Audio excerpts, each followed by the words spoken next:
안녕하세요. 저는 통일연구원에서 일하고 있는 장철운이라고 합니다. 이번 시간에는 김정은 시대 북한의 군사적 변화에 관해서 설명드리도록 하겠습니다. 본격적으로 설명하기에 앞서서 제 경력과 학력을 간단하게 적었습니다. 저는 현재 통일연구원에서 일하고 있고요. 과거에는 연합뉴스에서 일을 했던 적이 있습니다. 오늘 말씀드릴 전반적인 순서는 다음과 같습니다. 가장 먼저 서론격으로 왜 이러한 상황을 살펴봐야 하는지, 어떻게 살펴봐야 하는지에 대해서 간략하게 말씀을 드리고요. 두 번째로는 김일성 시대, 김정일 시대, 북한이 어떻게 군사적으로 변화했는지를 살펴보겠습니다. 세 번째와 네 번째로는 김정은 시대 북한의 군사적 변화를 군사 정책과 군사력으로 구분해서 살펴보도록 하겠습니다. 그리고 마지막으로 결론에 관해서 말씀드리도록 하겠습니다. 먼저 서론입니다. 최근에 북한 군사 관련 선행연구 동향을 살펴보면 북한의 핵미사일 역량을 시시각각 분석 평가하는 그러한 연구들이 상당히 많이 진행이 돼 왔습니다. 그리고 언론 보도를 통해서도 관련된 내용을 아마 많이 접하셨을 것으로 생각합니다. 하지만 이러한 내용이 너무 파편적으로 보도가 되고 선행연구에서도 연구되기 때문에 지속적으로 추적하는 전문 연구자가 아니면 전반적으로 큰 그림을 한눈에 담기는 좀 어렵다 라고 판단을 하였습니다.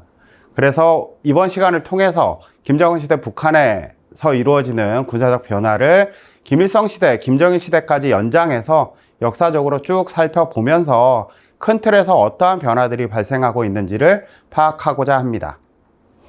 그럼 먼저 김일성 시대 북한의 군사적 변화부터 살펴보겠습니다. 1950년대인데요. 정전협정이 체결된 이후에 북한은 전시체제에서 평시체제로 군대를 전환시켰습니다. 그리고 6.25 전쟁을 거치면서 병력이 많이 증강됐기 때문에 장비를 증강하는 그런 군사정책을 우선적으로 추진하였습니다. 관련해서 6.25 전쟁에 참전했던 중국인민지휘원군이 철수하면서 남긴 물자와 장비들을 거의 대부분 북한군에 이관을 했고요. 소련으로부터도 추가적인 지원을 받았는데 특히 공군력 보강에 중점을 두었습니다. 그런 이유는 6.25 전쟁 당시에 미국의 막대한 폭격에 제대로 대응하지 못한 데에서 찾은 교훈 때문이라고 할 수 있겠습니다. 이어서 1960년대 들어서는 북한이 주체사상을 바탕으로 이른바 북한판 자주국방 정책을 추진하기 시작했다. 이렇게 정의할 수가 있겠습니다. 6.25 전쟁이 끝나고 나서 단기간 내에 전후복구에 성공을 했고요. 그에 따라서 사회주의권의 지원이 축소됐습니다. 그러한 상황에서 발생한 중국과 소련 사이의 갈등, 그리고 북한과 소련 사이의 갈등이 격화됐고요. 그러한 배경 하에서 북한은 사상에서의 자유, 국방에서의 자위 등을 주요 내용으로 하는 주체사상을 정립해 나갔습니다. 이와 함께 경제국방 병진 노선이라는 것을 국가 전략으로 추진을 했는데요. 경제적인 희생을 감수하면서까지 국방력을 우선적으로 증진한다는 게 주요 내용입니다. 또한 북한은 전민무장화, 전국 요새화, 전군 간부화, 그리고 66년에 전군 현대화까지 추가해서 4대 군사 노선을 수립하고 북한의 군사정책으로 줄기차게 추진하고 있습니다. 1970년대 들어서는 4대 군사 노선을 지속적으로 추진하며 군사력을 증강하는 가운데 내각과 별도로 군수산업을 전담하는 기관인 제2경제위원회를 설치한 것으로 알려졌습니다. 그리고 장비 증강에 이어서 1970년대부터는 북한군 병력을 대대적으로 증강시켜 나가기 시작합니다. 1950년대 군사력 변화에 관해서 살펴보겠습니다. 앞서 말씀드렸던 것처럼 6.25 전쟁을 거치면서 북한군의 병력은 개전 당시에 13만 5천 명에서 정전협정 체결 당시에 27만 5천 명으로까지 거의 2배 정도 증가했습니다. 그리고 정전협정 체결 직후에는 40만 명 수준이었다가 56년에 32만 명으로 8만 명을 감축한다고 일방적으로 발표를 했는데요. 이는 전후복구를 위한 노동력이 부족했기 때문으로 평가가 되고 있습니다. 1960년대 군사적 변화는 전반기까지 소련에서 거의 지원을 받지 못합니다. 이에 따라서 이로 인해서 북한은 로농적이대라는 노동자와 농민을 주요 대상으로 하는 예비군을 창설했고요. 1962년에는 교도대, 진짜 예비군이라고 할 수 있는 교도대를 별도로 창설하기도 했습니다. 1960년대 후반 들어서는 소련에서 최신의 장비를 대거 도입했는데요. 아래 내용에서 보시는 것처럼 주로 공군 무기 체계가 많습니다. 이는 전후 6.25 전쟁이 끝나고 나서 여러 가지 장비를 도입했던 것과 같은 배경이라고 할 수 있겠습니다. 1970년대 들어서는 60년대 말부터 북한은 정규전과 비정규전을 배합하는 전략을 마련하기 시작합니다. 여기에서 비정규전은 우리가 흔히 유격전 또는 게릴라전이라고 부를 수 있는 그런 전략과 전술들이고요. 비정규전 병력을 대폭적으로 증강하면서 제각기 구성됐던 특수부대를 경보병여단, 항공저격여단, 해상저격여단, 정찰여단 등의 체계로 개편을 했습니다. 그리고 1970년대 중반에 정규군 병력을 다시 증강하기 시작했고 80년대 들어서는 이 병력이 급격하게 증강을 했습니다. 그래서 북한의 전차부대 및 기계화부대가 군단급으로 편성되는 게 이 시기다, 이렇게 이해를 하시면 좋을 것 같고요. 그 전까지는 굉장히 복잡한 지휘체계를 갖고 있었는데 군단, 여단, 대대 순으로 쭉쭉쭉 내려올 수 있도록 군 구조를 기동작전에 적합하게 변화시켜 나갔습니다. 마지막으로 총참모부가 육군의 정규 군단과 전차부대, 기계화부대 등 군단급 부대를 직접 지휘하는 그런 체계로 바뀌었다고 말씀드릴 수가 있겠습니다. 표에서 보시는 것처럼 북한군 병력은 6.25 전쟁 이후에 점차 늘어나서 75년에 46만 7천 명이었지만 89년에는 100만 명을 돌파했습니다. 그리고 이러한 100만 명 이상의 정규군 병력은 북한이 현재까지도 유지를 하고 있습니다. 또한 앞서 말씀드렸던 것처럼 70년대 들어서 북한에서 군수산업을 전담하는 제2경제위원회를 별도로 만들었다라고 했는데요. 이를 바탕으로 70년대에는 독자적인 군수산업을 성장시켜 나갔습니다. 공군에서 필요한 무기와 미사일 등을 제외하고는 육군, 해군에 필요한 무기 체계를 모방 생산하는 단계에서 시작해서 독자 개발하는 단계로 그 수준을 향상시켜 나갔습니다. 또한 1970년대에는 중국의 상당한 군사적인 지원이 있었고요. 80년대 중반부터는 중국과 경쟁하던 사회주의권의 수장 자리를 놓고 경쟁하던 소련의 군사적 지원도 굉장히 많이 이루어졌습니다. 특히 소련의 군사적 지원은 아래 내용에서 보시는 것처럼 공군 및 방공 능력 강화와 직결되는 것이라고 할 수 있겠습니다. 또한 1980년대 들어서 김일성 시대죠. 이때 북한이 핵미사일 개발에 본격적으로 착수했다는 게 중론인 것 같습니다. 핵무기 제작에 필요한 무기급 핵물질 중 하나인 플루토늄 239를 생산할 수 있는 5메가와트 흑연 감속炉를 만들기 시작해서 가동하게 됐고요. 1970년대에 추진했던 중국과의 협력을 통해서 추진했던 지대지 탄도미사일 개발 시도가 사실상 실패하자 1980년대 초반에 이집트에서 소련제 스커드 B 미사일 등을 도입했습니다. 그걸 토대로 북한이 미사일 개발을 본격적으로 시작했다고 말씀드릴 수 있겠습니다. 이어서 김정일 시대 북한의 군사적 변화에 관해서 살펴보도록 하겠습니다. 앞서 김일성 시대를 살펴봤던 것처럼 이 부분도 군사 정책 변화와 군사력 변화로 구분해서 말씀드리도록 하겠습니다. 김정일 시대에도 북한은 국방에서의 자유 노선을 지속적으로 추진하면서 경제국방 병진 노선, 4대 군사 노선도 함께 추진해 나갔습니다. 하지만 모두 잘 아시는 것처럼 김일성 사후에 국가의 전반적인 통치 시스템이 붕괴되고 고난의 행군, 강행군이라는 표현이 나올 정도로 극심한 경제난이 김일성 사후 2, 3년 정도 북한에서 지속된 것으로 평가됩니다. 이러한 과정을 통해서 노동당이 더 이상 제 역할을 하지 못하자 김정일 정권은 군대를 모든 것에 앞세우는 정치 방식이라며 성군 정치라는 것을 꺼내 들었고, 이를 통해서 군대가 기존에 맡고 있던 국방안보뿐 아니라 경제 분야까지 관여를 확대하는 그런 현상을 야기했습니다. 기존의 군사력 증강 정책은 어려워진 경제 상황 때문에 계속해서 추진하기는 좀 어려웠습니다. 경제 상황뿐만 아니고 대외적인 측면에서 러시아와 중국이 체제 전환을 일정하게 거쳤고요.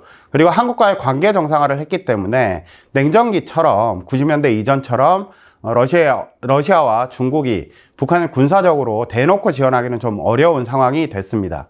그리고 그 사이에 남북한의 경제력 격차가 역전이 돼서 남쪽이 월등한 경제력을 바탕으로 각종 첨단 무기를 개발 도입하는 상황이 됐고요. 그런 상황에서 북한은 재래식 군비 경쟁에서 당연히 열세에 놓일 수밖에 없었습니다. 또한 앞서 말씀드렸던 것처럼 군사력 증강에 필요한 재원을 대내적으로 조달해야 했지만 이 역시 극심한 경제난 등으로 불가능해졌습니다. 이로 인해서 북한은 군사정책뿐만 아니고 이를 포괄하는 안보정책 기조를 전환을 했습니다. 따라서 미국과 남한과의 관계 개선을 추진했고요. 이와 함께 군사력 증강 정책도 계속적으로 추진을 했는데 과거처럼 무분별하게 모든 부분을 증강시키기보다는 선별적으로 증강시키고 병력 증가를 우선적으로 추진하는 자원 절약형, 다시 말씀드리면 저비용 고효율 정책을 추진했다, 이렇게 말씀드릴 수가 있겠습니다. 또한 김일성 시대에 시작한 핵미사일 개발이 김정일 시대 들어서 더욱 가속화되었습니다. 군사력 변화를 이어서 살펴보실 텐데요. 1994년에 김일성이 사망을 했습니다. 그때 북한군 총 병력은 103만 명 정도로 평가가 됐는데 김일성의 3년상을 거의 다 치러가는 1997년에는 114만 명으로까지 증가가 됐습니다. 즉 3년 사이에 10만 명 이상이 증가한 것이고요. 표에서 보시는 것처럼 2008년, 그러니까 97년부터 또 한 10년 사이에 5만 명 정도가 증가하는 병력 증가 중심의 군사력 증강을 추진했다, 이렇게 보실 수가 있겠습니다. 아래 파란 기둥이 육군에 해당하는 병력인데요. 그 병력이 아마 북한의 군사력 증강에서 차지하는 비중이 절대적이다, 이렇게 보실 수가 있을 것 같습니다. 제가 표로 김일성이 사망한 94년과 김정일이 사망한 이듬해인 2012년을 대비를 해서 북한의 군사력이 어떻게 변했는지를 좀 표로 그려봤습니다. 병력은 앞서 말씀드렸던 것처럼 약 18년 사이에 16만 명 정도가 증가했는데 대부분이 육군에서 증강이 됐다라고 보실 수가 있겠고요. 이에 맞춰서 군단급 부대는 3개 줄어든 반면에 사단급 부대가 35개 늘어났고 전차가 400대 정도 늘어났다. 그리고 야포, 포병 전력이 한 2,600문 정도 늘어났다. 그래서 육군 전력 중심으로 증강이 됐구나, 이렇게 느끼실 수가 있을 것 같습니다. 해군군을 살펴보면 해군 같은 경우에는 전투함 이 14척 감소하는 반면에 잠수함 전력이 44척 증가한 것으로 평가가 됐습니다. 또한 외부의 지원 없이는 북한이 독자적으로 증강하기 어려운 북한의 전술기 같은 경우에는 약 30대 정도가 노후화 등으로 퇴역한 것으로 그렇게 평가가 됐습니다. 이러한 내용을 종합해 보면 육군 전력 중심으로 이 당시에 군사력 증강이 이루어졌다, 이렇게 총괄적으로 말씀을 드릴 수가 있겠습니다. 앞서 말씀드렸던 것처럼 북한의 핵미사일은 김일성 시대에 본격적으로 시작됐지만 김정일 시대 들어서 매우 가속화됐다, 이렇게 평가할 수가 있겠습니다. 5메가와트 흑연 감속로를 지속적으로 가동함으로써 플루토늄 생산을 증가시켰고요. 우라늄 농축 설비를 구축하고 가동함으로써 고농축 우라늄 역시 생산을 증가시킨 것으로 평가가 되고 있습니다. 김정일 시대 북한은 2차례에 걸쳐서 핵실험을 단행했는데요. 아래 표에서 보시는 것처럼 제일 첫 핵실험이었던 2006년 10월 9일에는 추정 위력이 0.8킬로톤에 불과할 정도로 사실상 실패한 것으로 평가됐지만 약 3년 뒤에 단행한 2차 핵실험에서는 추정 위력이 4킬로톤 정도로 평가가 돼서 상당히 진일보한 그런 모습을 보여줬다고 말씀드릴 수가 있겠습니다. 미사일과 관련해서도 북한은 김정일 시대에 꾸준하게 개발을 지속시켜 나갔습니다. 1998년 8월 30일에는 대포동 1호 중장거리 지대지 탄도미사일을 발사했는데 이때 북한은 인공위성을 발사한 것이다, 이렇게 주장을 했고요. 2006년 7월에도 대포동 2호 장거리 미사일을 발사했습니다. 이때 처음으로 북한은 장거리 미사일을 쏘고 나서 군사훈련 일환이었다, 이렇게 주장을 했습니다. 2009년에는 은하 2호 장거리 로켓을 인공위성 발사를 빙자해서 은하 2호 장거리 로켓을 발사했는데 이 은하 2호는 북한이 3년 전에 쏘아 올렸던 대포동 2호와 사실상 동일한 것으로 평가가 되고 있습니다. 스커드 BC, 노동미사일 등 남한을 타격할 수 있는 미사일은 북한이 김정일 시대에 지속적으로 시험 발사를 거쳤다, 이렇게 말씀을 드릴 수가 있겠고요. 마지막으로 고체연료 지대지 탄도미사일 개발도 김정일 시대에 시작이 된 것으로 그렇게 사후적으로 평가를 할 수가 있겠습니다. 왜냐하면 액체연료 미사일을 쏘기 위해서는 뒤에 연료를 실은 차나 여러 가지 지휘 통제 시설이 같이 다녀야 하는데 고체연료 같은 경우에는 미사일 자체에 이 연료가 탑재되어 있기 때문에 그런 부수적인 장비가 많이 필요 없습니다. 그런 측면에서 고체연료 지대지 탄도미사일을 개발함으로써 생존성과 신속성 문제를 회피하기 위해서 그렇게 개발을 시작했다. 그리고 그 시기는 2000년대 중반으로 KN-52라는 단거리, 근거리 지대지 탄도미사일부터 시작이 됐다라고 평가가 되고 있습니다. 그럼 본격적으로 김정은 시대 북한의 군사적 변화를 살펴볼 텐데요. 그 첫 번째로 북한의 군사정책이 김정은 시대에 어떻게 변화했는지에 대해서 말씀드리겠습니다. 잘 아시는 것처럼 김정은 정권은 2013년부터 2018년까지 경제건설 및 핵무력건설 병진 노선이라는 것을 항구적인 국가전략 노선으로 추진을 했습니다. 2018년 4월 20일 노동당 중앙위원회 제7기 3차 전원회의에서 이 병진 노선이 승리했다라고 사실상 종료를 선언을 했는데, 핵무력 관련 성과는 장황하게 제시한 반면에 경제건설 관련된 성과는 사실상 제시하지 못했습니다. 이는 북한이 한 약 5년 동안 추진했던 경제건설 및 핵무력건설 병진 노선이 사실상 핵미사일 고도화 노선이었다라는 것을 반증하는 사례라고 할 수가 있겠습니다. 이 시기 김정은 위원장의 공개 활동을 좀 분석을 해보면 북한이 어떤 분야의 방점을 찍었는지를 확인할 수가 있을 것 같습니다. 이때 이 경제건설 및 핵무력건설 병진 노선을 추진하는 5년 동안 김정은 위원장은 총 661회의 공개 활동을 벌인 것으로 나타나는데, 그중에 273회, 즉 41.3%가 군사 분야의 공개 활동이었습니다. 그리고 이 군사 분야 공개 활동을 조금 더 구체적으로 살펴보면 핵미사일 관련 활동은 11.7%에 불과했고요. 군수공장이나 군대가 운영하는 공장을 시찰하거나 공연을 보고 기념사진을 찍는 이런 부수적인 것들을 좀 제외하면 핵미사일 관련 활동보다는 재래식 군사력 관련 활동이 약 3배 이상 된다, 이렇게 말씀을 드릴 수가 있겠습니다.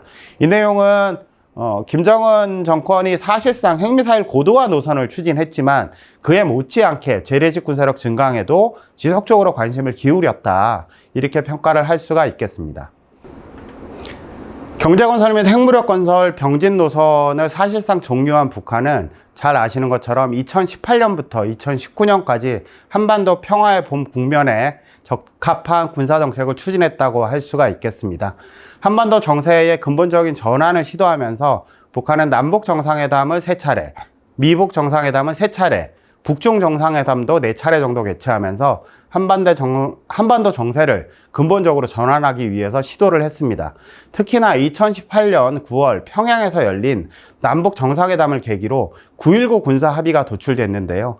올해 들어서 9.19 군사합의를 북한도 지키지 않고 있고 우리도 지키지 않겠다고 선언을 했지만, 이 9.19 군사합의는 한반도 평화와 관련해서 가지는 의미가 매우 크다고 할 수 있겠습니다.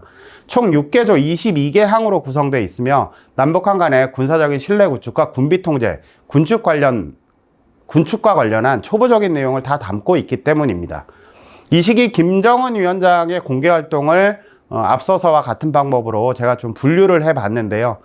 약 2년여에 걸쳐서 김정은 위원장은 총 110회의 공개 활동을 벌였습니다. 이 중에서 군사 분야 공개 활동은 11번, 10%에 불과했고요. 상당한 공개 활동이 대외 분야 32.7%와 경제 분야 33.6%, 경제 분야에 집중되어 있는 것을 확인하실 수가 있겠습니다. 앞서서와 마찬가지로 김정은 위원장의 군사 분야 공개 활동 역시 좀 세부적으로 쪼개봤는데요. 핵미사일 관련 활동은 단 한 차례에 불과했고, 재래식 군사력 관련 활동도 단 한 차례에 불과했다고 할 수가 있겠습니다. 그렇다고 해서 북한이 기본 골격을 허무는 방향으로 군사 정책을 추진했다고 단정하기는 어려울 것 같습니다. 왜냐하면 9.19 군사 합의에서 남쪽과 합의했던 사항 중에서 일부 사항은 굉장히 빠른 속도로 이행을 했지만 어떤 사항은 아예 이행할 생각도 하지 않았기 때문입니다. 그럼에도 불구하고 북한은 이 시기에 한반도 정세 변화 가능성을 주시하면서 추가 핵실험 및 미사일 발사, 단행 등을 자제함으로써 북한이 이러한 한반도 정세의 근본적 전환 시도에 장애를 조성하지 않겠다, 이런 의도는 드러냈다고 할 수가 있겠습니다. 2019년 이후부터 현재까지 김정은 정권이 추진하고 있는 북한의 군사정책은 장기전 전망하에 자강력 제일주의다, 이렇게 요약할 수가 있겠습니다.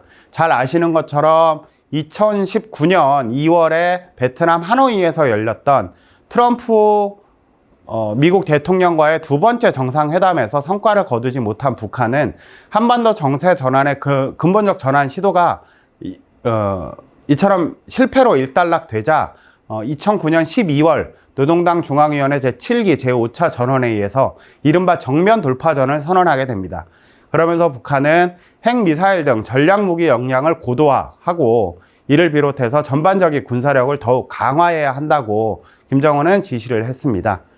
그러한 가운데서 2019년 말 2020년 초부터 세계적으로 유행한 코로나19 팬데믹 때문에 북한은 잘 아시는 것처럼 아주 강력한 국경 봉쇄를 자발적으로 단행하기 시작했고요. 이러한 국경 봉쇄는 비교적 최근에서야 올해 들어서야 본격적으로 해제되는 양상을 나타냈습니다. 다시 말씀드리면 2020년부터 올해까지 약 5년 정도는 북한이 문을 닫고 살았다, 이렇게 말씀을 드릴 수가 있겠고요. 이러한 가운데서도 2020년 10월 10일에 노동당 창건 75주년 열병식을 북한은 매우 성대하게 개최를 했는데, 이때 저도 처음 봤지만 북한이 자체적으로 개발한 것으로 보이는 최신형 전차, 장갑차 이런 것들이 총 11종에 걸쳐서 신형 무기가 공개가 됐습니다. 이는 북한이 핵과 미사일 전력을 증강시켜 나가는 가운데서도 재래식 전력을 굉장히 탄탄하게 증강시켜 나갔다라는 평가를 가능하게 하고요. 2021년 8월 역시 코로나 때문에 국경을 걸어 잠궜던 기간인데 2021년 1월에 개최된 제8차 노동당 대회에서 북한은 국방과학 발전 및 무기체계 개발 5개년 계획, 이게 나중에는 명칭이 국방력 발전 5개년 계획으로 변경된 것으로 보이는데, 이러한 계획을 김정은이 8차 노동당 대회에서 제시한 것으로 사후적으로 그렇게 알려졌습니다. 이 노동당 8차 당대회 당시에는 이러한 내용은 공개되지 않아서 어떠한 내용이 있었는지는 우리가 확인할 수 없었지만 2021년 9월부터 북한은 이 국방력 발전 5개년 계획이 남한의 국방중기 계획과 크게 다르지 않다, 자기들도 할 일은 하고 있다, 이런 식으로 주장하기 시작을 했기 때문에 8차 당대회에서 이런 내용을 지시를 했구나라는 것들을 확인할 수가 있었습니다. 그러면 북한이 얘기하는 국방력 발전 5개년 계획의 주요 내용에 대해서 간략하게 말씀을 드리겠습니다. 저는 크게 핵무기와 핵 투발수단으로 크게 구분을 했고요. 핵무기는 전략핵과 전술핵으로 다시 구분을 했습니다. 그리고 핵 투발수단은 미사일과 미사일이 아닌 것, 이렇게 구분을 했습니다. 워낙 중요하기 때문에 조금 자세히 살펴보겠습니다. 핵무기와 관련해서는 8차 당대회에서 김정은은 핵기술을 고도화시켜 나가고 핵탄두 보유량을 증가시키기 위해서 무기급 핵물질 생산을 증가시켜 나가야 한다, 이렇게 지시를 했고요. 우리가 이른바 전략핵이라고 얘기하는, 그러니까 폭발력이 큰 핵무기 같은 경우에는 초대형 핵탄두 생산을 지속적으로 추진하고, 전술핵과 관련해서는 핵무기의 소형 경량화 및 전술무기와 전술핵무기 개발을 하라고 직접적으로 지시하기도 했습니다. 그리고 이러한 핵무기를 탑재해서 남한이 됐든 미국이 됐든 타격하기 위해서 핵무기를 탑재하는 투발수단과 관련해서는 그 능력을 고도화하고 다종화해서 여러 군종에 실전 배치하라고 큰 틀에서 지시를 했습니다. 북한의 핵무기 탑재 수단 가운데 가장 대표적인 것이 미사일인데요. 미사일과 관련해서 김정은은 8차 당대회에서 굉장히 구체적으로 지시한 것으로 확인이 되고 있습니다. 가장 먼저 지시한 건 사거리 15,000km 내에 전략적인 대상을 타격하고 소멸하기 위한 명중률을 제고해라 라고 했는데, 북한에서 사거리가 15,000km면 아마도 지구에 있는 거의 모든 국가를 다 커버할 수 있는 그 정도의 사거리라고 말씀드릴 수가 있겠습니다. 물론 그 중에서 북한이 가장 중요한 타격 대상으로 삼는 것은 단연 미국일 것이고요. 그를 위해서 대륙간 탄도미사일에 해당하는 화성 17형, 화성 15형, 화성 12형 등을 양산하거나 개발하고 실전 배치하라고 지시를 했습니다. 그리고 또한 탄두 중량이 2.5톤에 달하는 신형 단거리 미사일도 개발을 하고, 600mm 방사포, 북한에서는 초대형 방사포라고 부르는데요. 600mm 방사포를 양산하고 실전 배치하라는 지시도 했던 것으로 확인이 됐습니다. 이와 함께 철도기동 단거리 탄도미사일 개발 및 관련 부대 창설, 장거리 전략 순항미사일 개발도 역시 추진하라고 지시를 했습니다. 두 번째 사항은 극초음속 탄두 개발 도입과 관련해서 화성 8형을 개발하라고 지시를 한 것입니다. 그리고 세 번째 사항은 수중이나 지상에서 발사할 수 있는 고체 엔진 대륙간 탄도미사일을 개발해라 라고 했는데 이러한 것들도 훗날 점점 현실화되고 있습니다. 북한은 고체 엔진을 사용하는 화성 18형을 개발을 했고요. 새로운 고체 엔진을 탑재한 중거리 지대지 탄도미사일도 개발하는 것으로 알려졌습니다. 또한 대출력 고체 엔진을 개발하기 위해서 140톤 정도의 추력을 내는 그런 고체 엔진도 개발하고 있고, 수중에서 발사할 수 있는 고체 엔진도 개발을 해라 라고 지시를 했습니다. 네 번째 사항으로 수중 발사 핵 전략 무기, 여기서 핵 전략 무기는 미사일을 의미하는데요. SLBM을 의미하는 겁니다. 그런 것들도 개발해서 보유해라. 그리고 그와 함께 핵 추진 잠수함도 건조하고 기존의 중형 잠수함을 개조해서 전술핵을 탑재하는 공격형 핵 잠수함도 건조해라 라고 지시를 했습니다. 마지막으로 군사 정찰위성도 개발하라고 했는데, 이는 얼마 전에 있었던 만리경 1호 군사정찰위성의 궤도 진입으로 확인이 됐습니다.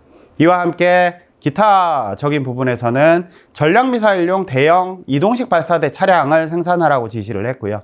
다양한 전술미사일 발사대 차량 역시 개발해서 생산하라고 지시를 했습니다. 이때 당시에 지시한 것으로 사후 확인되는 무기체계 가운데 미사일이 아닌 것은 딱 한 종류가 있습니다. 이는 수중발사 핵 전략무기라고 북한이 주장하는 건데요. 명칭은 헤일이라고 할 수 있습니다. 우리 쪽에서는 대형 어뢰 정도로 평가를 하고 있습니다. 이어서 김정은 시대 북한의 군사력 변화를, 앞서서는 이제 군사 정책이 어떻게 변했는지를 조금 살펴봤고요. 이어서는 북한의 군사력이 김정은 시대에 어떻게 변화했는지를 보다 구체적으로 살펴보도록 하겠습니다. 가장 중요한 건 핵전력의 변화일 것입니다. 그래서 핵 역량이 어떻게 변화했는지를 살펴보면, 김정일 시대 때 단 2차례에 불과했던 핵실험을 김정은 시대 들어서는 총 4차례나 추가적으로 더 단행을 했습니다. 우리 정부에서는 북한이 7차 핵실험을 언제든지 실시할 수 있다, 이런 입장을 가지고 있고요.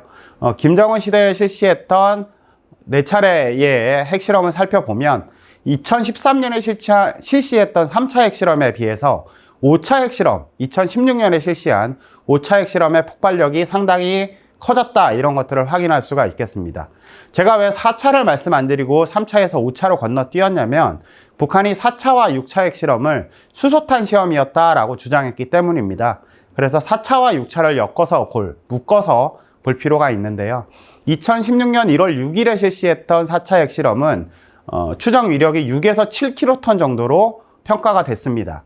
하지만 6차 핵실험 같은 경우에는 50에서 250킬로톤 정도로 폭발력이 평가가 됐는데요.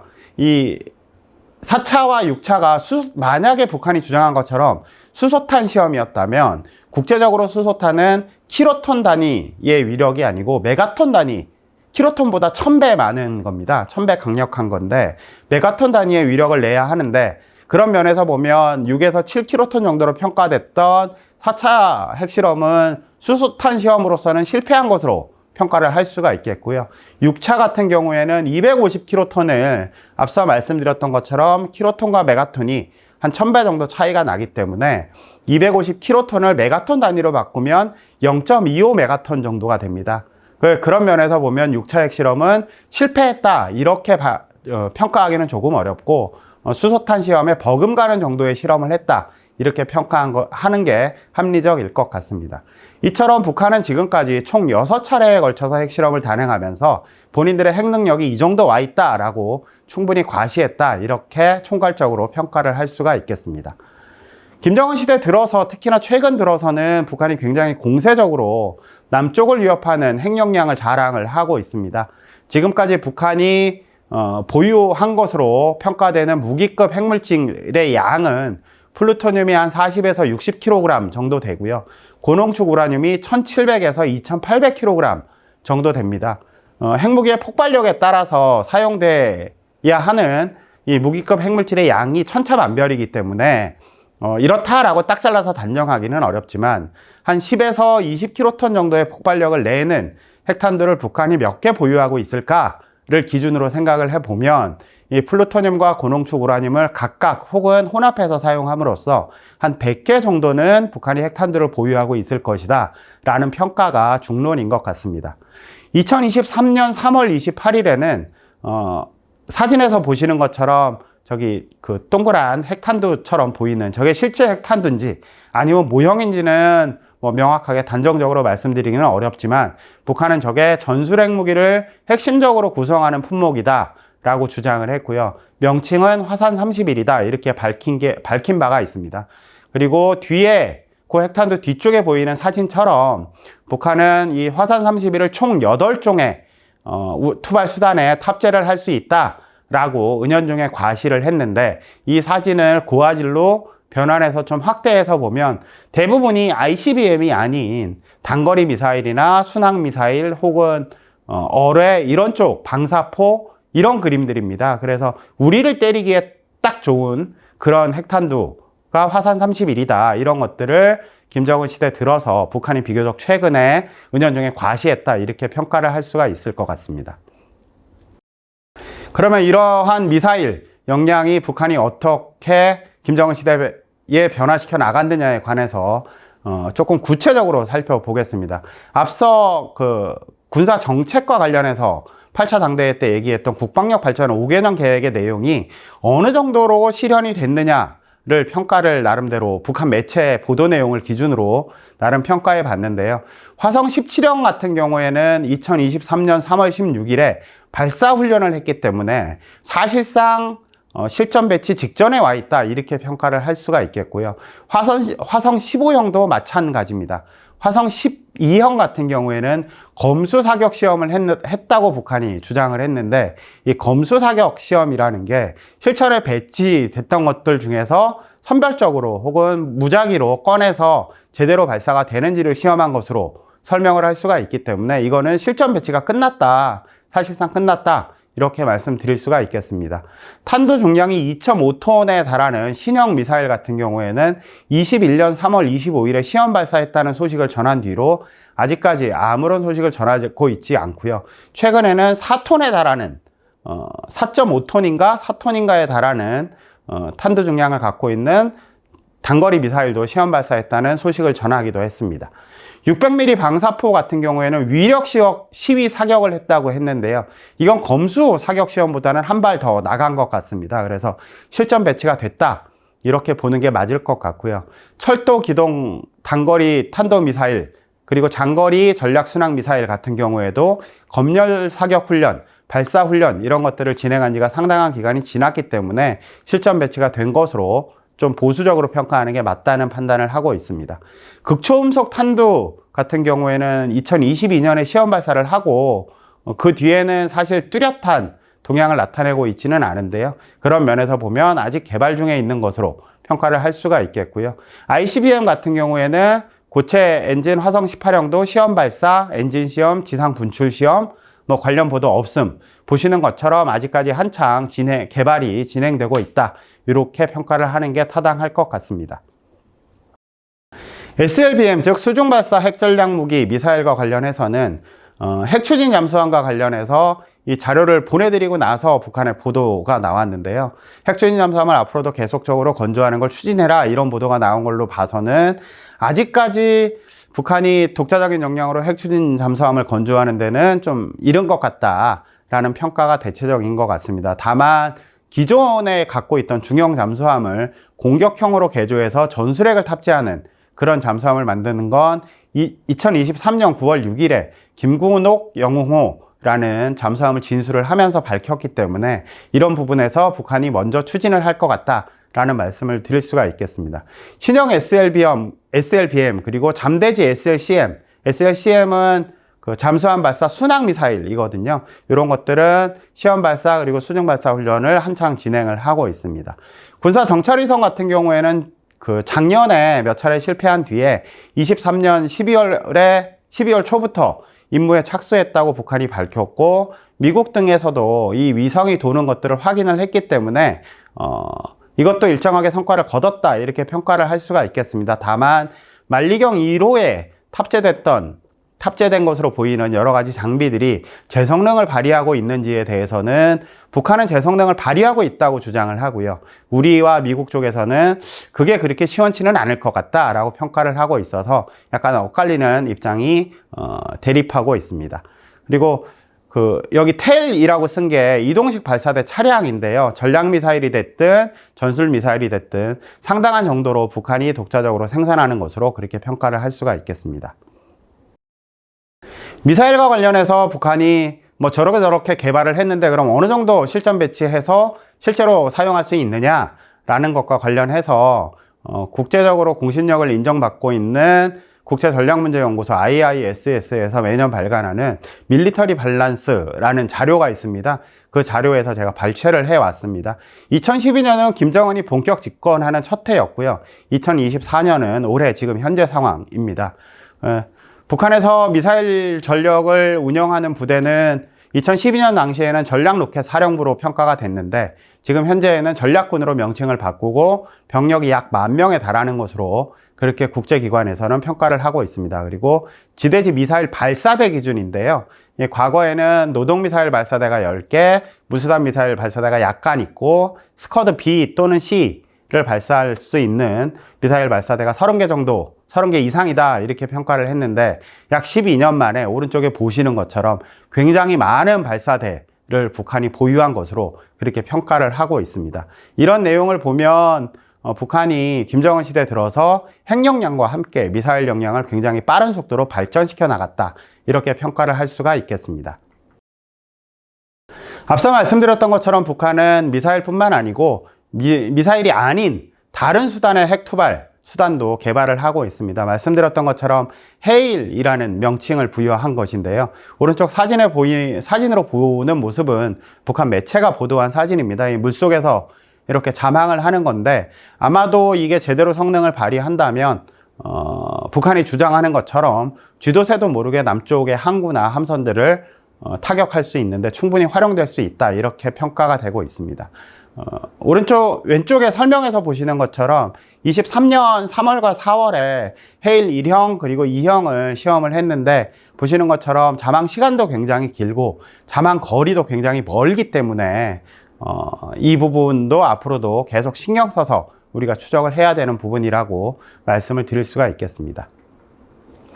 그럼에도 불구하고 이와 함께 북한은 앞서서 말씀드렸던 것처럼 핵미사일 고도화 병진 노선을 추진하고 그거를 다시 또 핵미사일 고도화를 다시 추진하는 가운데서도 재래식 전력과 관련해서도 계속적으로 군사력을 증강시켜 나갔습니다.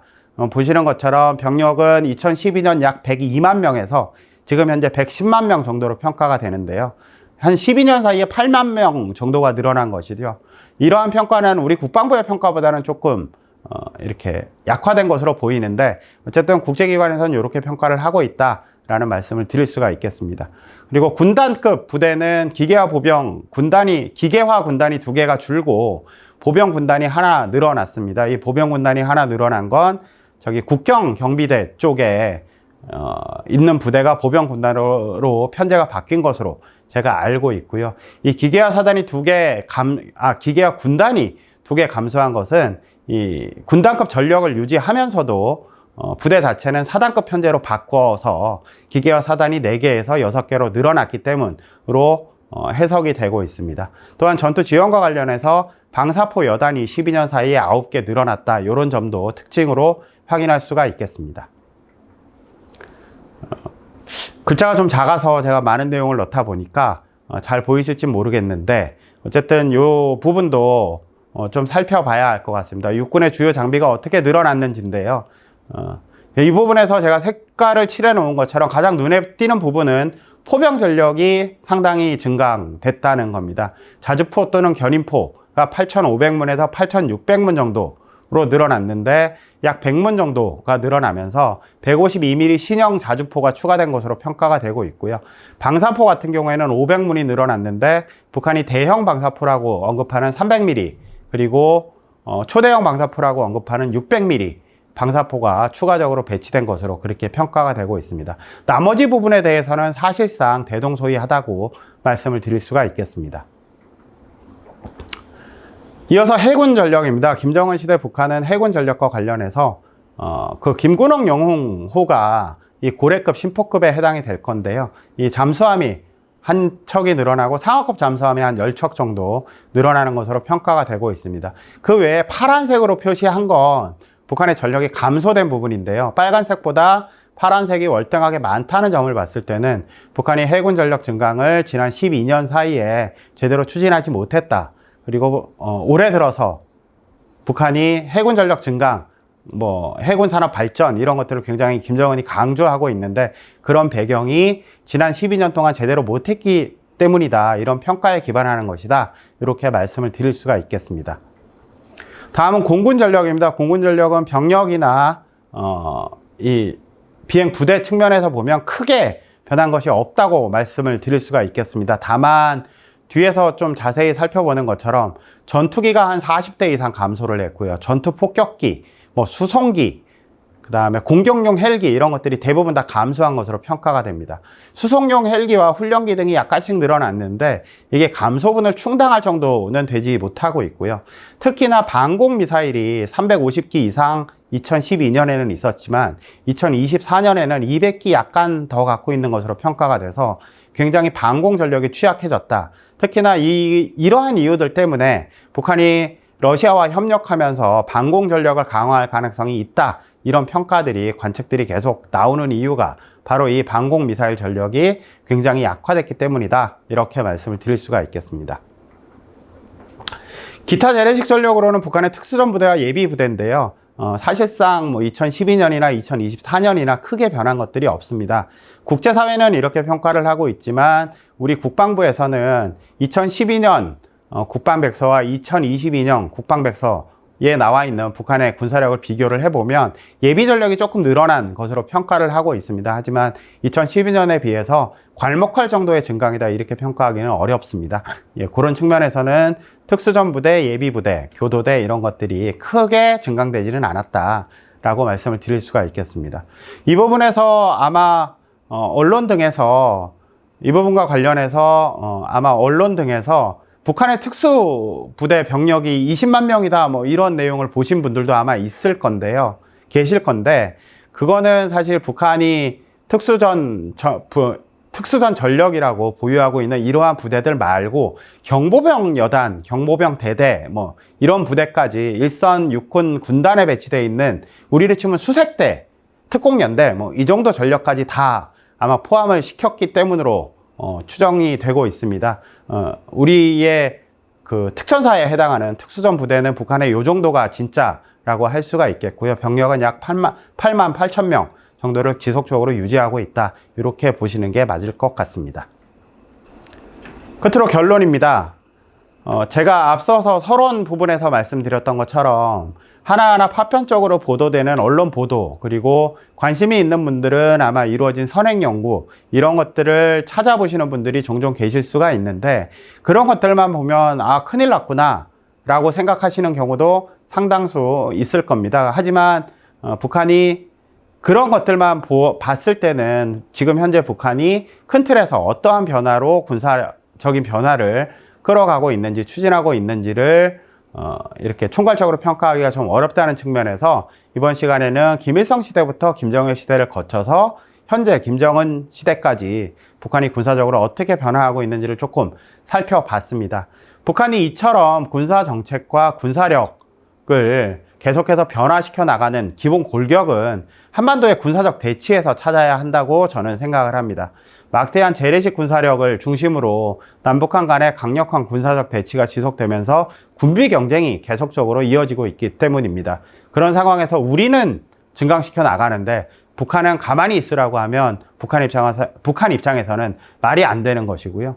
특히나 우리는 휴전선 이남 지역의 방위를 책임을 지면서 안보를 책임지면서 우리 혼자만 휴전선 이남 지역을 지키는 게 아니고 세계 최강대국인 미국과 한미연합군을 구성해서 안보를 지켜나가고 있다라는 점도 반드시 고려할 필요가 있다고 생각을 합니다. 이는 북한이 한국군뿐만 아니고 미국과도 한반도에서 직접적으로 대결해야 하고 그렇게 대결해야 하는 미국은 세계 최강의 군사력을 자랑하는 미국이다 이렇게 판단을 하기 때문에 북한도 가만히 앉아 있을 것이라고 그렇게 예단하거나 단정하기는 어려울 것 같고요. 그렇게 주장하는 것도 사실은 그다지 타당한 건 아닌 것 같습니다. 그런 맥락에서 앞서 말씀드렸던 것처럼 김정은 시대에 이루어지는 북한의 다양한 군사적인 변화는 김일성, 김정일 시대에 군사적인 변화에서부터 어떻게 변화했는지를 좀 찾아봐야 된다, 출발해서 찾아봐야 된다라는 말씀을 드릴 수가 있겠고요. 남북한 사이의 군사력, 군비 경쟁이나 이런 것들을 감안했을 때 북한은 그동안 사실 경제력이나 기술력이 굉장히 취약하기 때문에 질적인 측면보다는 양적인 측면에서의 재래식 군비 증강 노력을 지속적으로 추진해 왔습니다. 그 가운데에서는 육군 병력 증강이 두드러졌고요. 이에 맞춰서 육군의 무기체계 증강도 상당히 이루어진 것으로 파악할 수가 있습니다. 하지만 해군과 공군, 특히나 이 기술력과 자금이 많이 들어가는 공군력 증강에서는 북한이 독자적으로 하기가 굉장히 어려운 상황이기 때문에 그런 측면에서 취약점을 보였다라고 말씀드릴 수가 있겠고, 이 말은 뒤집으면 우리가 북한에 굉장히 우세를 보이는 부분이다, 특히나 공군력 부분에서, 이렇게 말씀을 드릴 수가 있겠습니다. 그러한 가운데서도 북한은 여전히 경제 상황이 나아지지 않고 대외 관계가 그다지 개선되지 않았기 때문에 병력을 중심으로 군사력을 증강하면서 모든 무기 체계를 다하기가 어려운 상황 때문에 선별적으로 자신들이 필요한 것들, 중요한 것들 우선순위를 매겨가면서 증강을 시켜왔던 것으로 그렇게 평가를 할 수가 있겠습니다. 그러한 가운데서 가장 중요하고 가장 눈에 띄는 부분은 핵과 미사일 전력이라고 할 수가 있겠습니다.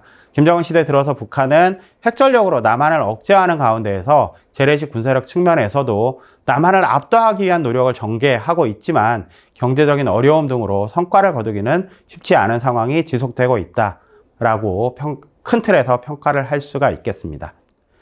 네, 오늘 긴 시간 동안 김일성 시대, 김정일 시대, 김정은 시대를 쭉 역사적으로 총괄해서 북한이 군사적으로 어떻게 변화해 왔는지, 특히나 지금 우리가 마주하고 있는 현실인 김정은 시대의 군사적 변화가 어떠한 방향으로 흘러가고 있는지를 설명을 쭉 드렸습니다. 제가 오늘 설명드린 것들이 이 강의를 들으시는 분들께서 언론 보도를 접하시거나 아니면 공부를 하시거나 사회생활을 하실 때 작게나마 도움이 됐으면 하는 바람입니다. 이상으로 강의를 마치겠습니다. 감사합니다.